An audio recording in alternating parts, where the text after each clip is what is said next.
राम मंदिर की प्राण प्रतिष्ठा कांग्रेस की नहीं है, राम में आस्था। राम मंदिर के जरिए बीजेपी का संदेश।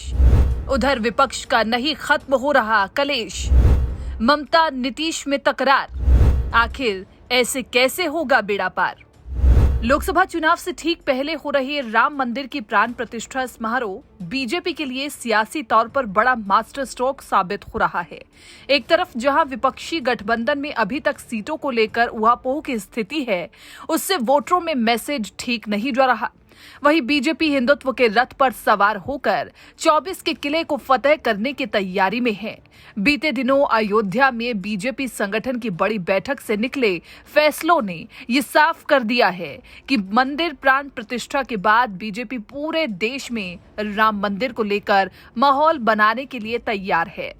सवाल उठता है कि बीजेपी के इस हिंदुत्व कार्ड का विपक्ष के पास क्या जवाब है, और क्या ऐसे वक्त में जबकि बीजेपी पूरे देश को राममय बनाने की तैयारी में है, बिखरा हुआ विपक्ष क्या बीजेपी को टक्कर दे पाएगा?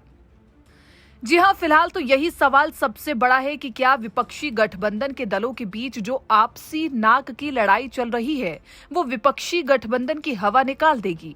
खैर, इस सवाल पर बाद में चर्चा करेंगे। पहले बात बीजेपी की करते हैं। राम मंदिर की प्राण प्रतिष्ठा के कार्यक्रम को भव्यतम बनाने में कोई कसर नहीं छोड़ी जा रही है। क्या बीजेपी सिर्फ प्राण प्रतिष्ठा तक ही सीमित रहने वाली है?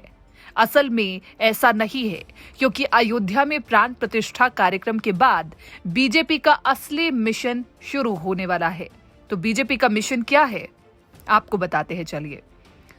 बीजेपी ने हर रोज 1 लाख श्रद्धालुओं को मंदिर दर्शन कराने का लक्ष्य रखा है, क्योंकि बीजेपी का टारगेट अगले आम चुनाव में 50% से ज्यादा वोट हासिल करना है। इसके लिए पूरे देश को राममय बनाने की तैयारी है। बसों, ट्रेनों, फ्लाइट्स और निजी वाहनों के जरिए श्रद्धालुओं को अयोध्या लाने की तैयारी है। इस काम में क्षेत्र के सांसद, विधायक और मंत्रियों को लगाया जा रहा है। अगले 3 महीने तक देश के कोने कोने से श्रद्धालुओं को अयोध्या लाया जाएगा।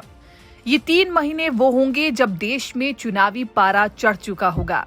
ऐसे अयोध्या दर्शन के बहाने हिंदुत्व के एजेंडे को यकीनन धार मिलेगी।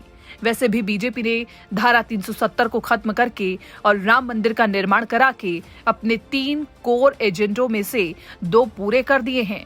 ऐसे में बीजेपी के नेता चुनावी रण में ये कहने के पूरी तरह हकदार बन गए हैं कि जो वादा किया था उसे निभा दिया। दूसरी तरफ विपक्षी दलों ने इंडिया अलायंस तो बना लिया, लेकिन उनके अपने मसले खत्म होने का नाम नहीं ले रही। हाल ये है कि इंडिया अलायंस का संयोजक कौन होगा, ये अभी तक तय नहीं हो पाया है। सूत्रों के मुताबिक नीतीश कुमार का नाम संयोजक के लिए लगभग फाइनल था, लेकिन ममता बनर्जी ने इसमें अड़ंगा लगा दिया। ऐसे में बगैर संयोजक की सीट शेयरिंग कैसे होगी, ये भी बड़ा सवाल है। वहीं कांग्रेस के लिए उत्तर भारत में संतोषजनक सीटें मिल पाना भी टेढ़ी खीर है, खासकर यूपी, बिहार, दिल्ली, पंजाब, पश्चिम बंगाल जैसे राज्य जहां क्षेत्रीय दल मजबूत हैं।